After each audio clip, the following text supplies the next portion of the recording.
Throughout history, the transfer of supreme power follows a predictable pattern. Alliances fracture, swords are drawn, and families tear each other apart for a throne. But the ancient Indian subcontinent holds a profound exception to this rule. A massive, sprawling empire where the absolute highest seat of power was occupied, not by a monarch wearing a jeweled crown, but by a simple pair of wooden sandals. The day-to-day administration of this empire didn't even happen in the glittering capital of Ayodhya. It was conducted from Nandigram, a quiet, austere village situated miles away from the royal palaces. Why would a legitimate heir to an entire kingdom actively reject his own coronation, choosing instead to live in the dirt as a hermit servant? Bharat's abdication was the logical outcome of an unprecedented diplomatic and emotional deadlock, a moment where royal duty collided with total devotion. To understand how a pair of sandals inherited a kingdom, we have to look at the beginning of Lord Rama's 14-year exile. After leaving Ayodhya and crossing the Ganga at Prayagraj, Rama, Sita, and Lakshman sought deep isolation. This meant traversing the massive expanse of the Yamuna River using only natural materials. It was a severe physical barrier separating them from civilization. They weren't wandering aimlessly. They were following a specific spiritual map provided by the sage Bharatvarsha, who directed them toward a location where they could serve their exile in absolute peace.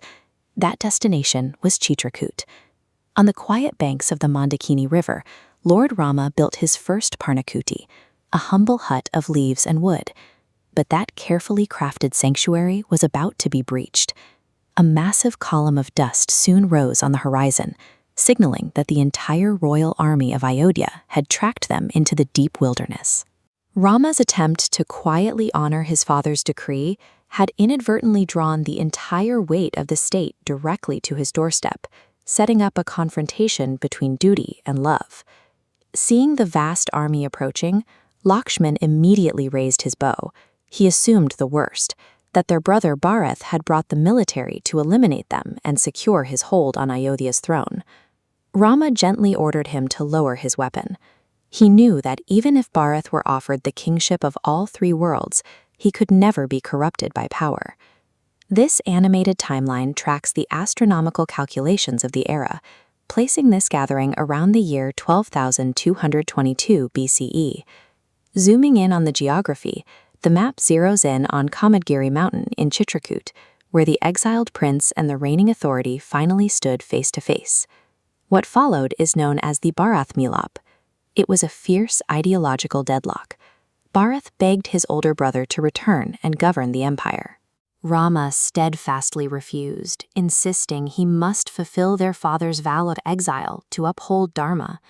The grief radiating from this argument was overwhelming. Local legends say the sorrow between the brothers was so intense that the actual stones of Chitrakoot melted beneath their feet, leaving permanent imprints. When two entirely pure forces of righteousness refuse to yield, standard negotiation breaks down. The survival of the empire required a completely radical compromise. Bharat eventually realized that his tears, his military presence, and the pleading of their mothers would not crack Rama's ironclad resolve. The 14-year exile would stand. So he proposed an alternative. If the true king would not physically return to the capital would be ruled by the king's essence. Bharat formally requested Rama's kadao, his wooden sandals. This simple, unadorned artifact worn in the dust was handed over to the new caretaker of the state. Bharat placed the wooden sandals upon his own head, signaling to the entire army that he was returning to Ayodhya to serve as a steward for his brother's principles, rather than his own ambition. This single gesture cleaved the concept of power from the ego of the individual. It proved that true authority lies in the moral principles of the ruler, not their physical presence on a royal chair. Which brings us back to the village of Nandigram. Upon his return, Bharat placed his brother's sandals directly onto the royal throne.